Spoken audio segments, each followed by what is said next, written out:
Hi, and welcome back to a second series of powerful, intelligent conversations titled A Life of Goals and the Goal of Life. Explore, expand, and experience. Dear viewers, a lot of time and effort has gone into making these videos available to you. If you feel that you have benefited from these videos and would like to see more content and videos from me, please support me by becoming a patron on patreon.com/P2Create. More details are available at the end of these videos. Thank you. This being the second series of powerful, intelligent conversations, it is a follow-on from the first series of conversations titled From Real to the Reality, Learn, Love, Live.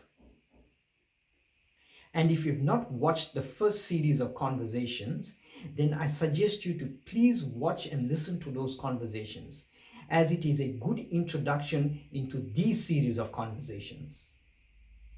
And the topic for this conversation is love as we know it and love as it is.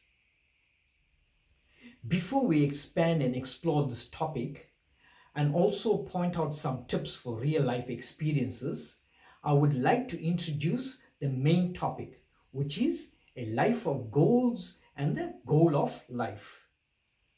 For most of us, life is a journey. Great. And this works for us. But the tragedy is, if we are on a journey, do we know what the destination is? Or where is the destination? And the biggest influential factor in the replies that come from people regarding this question comes from their belief systems. Some say heaven, others say a better afterlife. And those that don't believe, they say enjoy and see where life takes you. Let's use the analogy of going on a holiday to better explain and to understand this. The three most important things that are needed on any holiday, be it local or international, are 1. The destination, 2.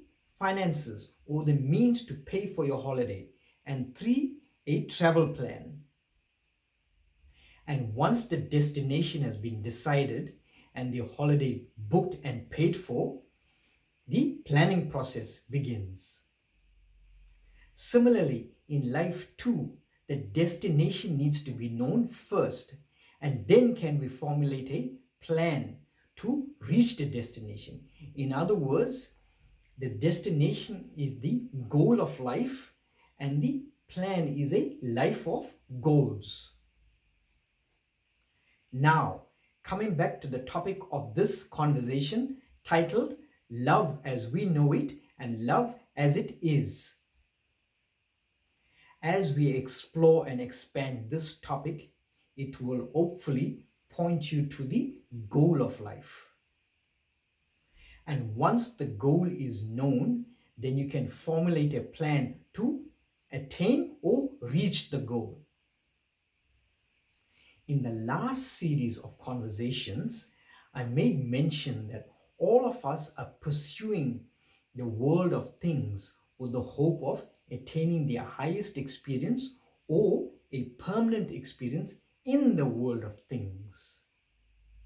And the main reason why we continuously and persistently pursue the world of things is because we're never satisfied with any experience in the world of things.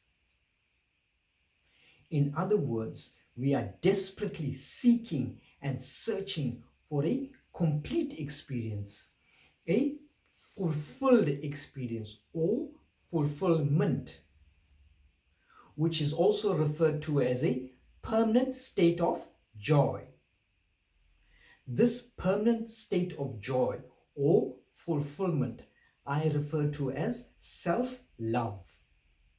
Now, let's look at the way most of us understand and know love.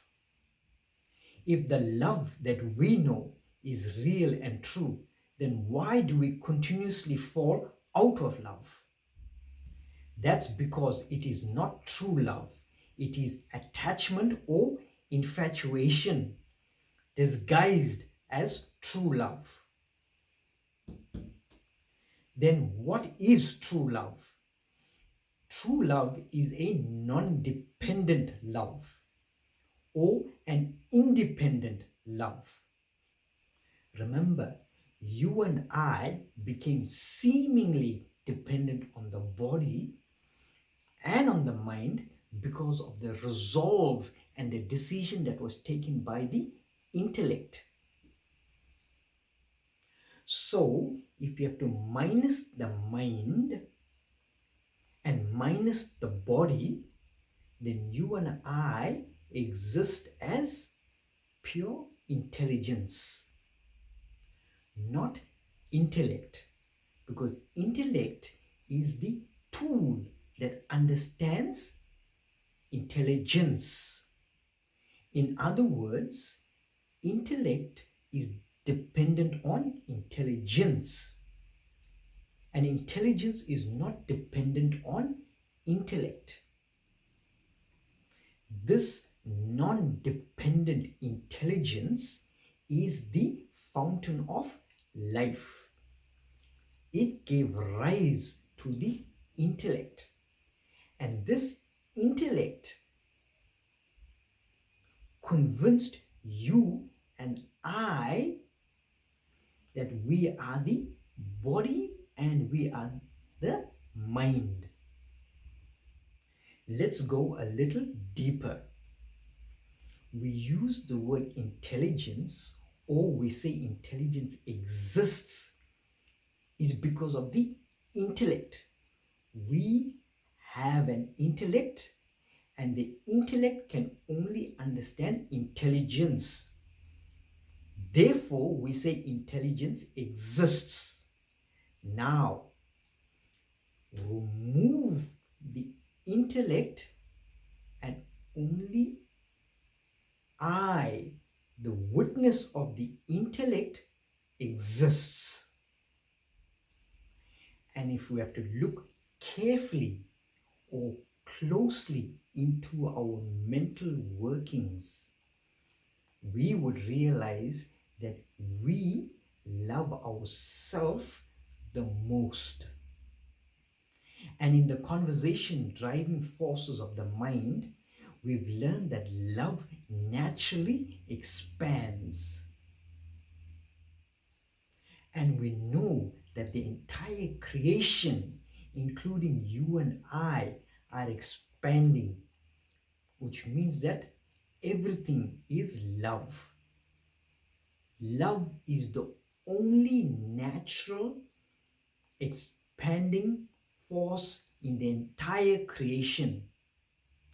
And this is love as it is, and not love the way we know it.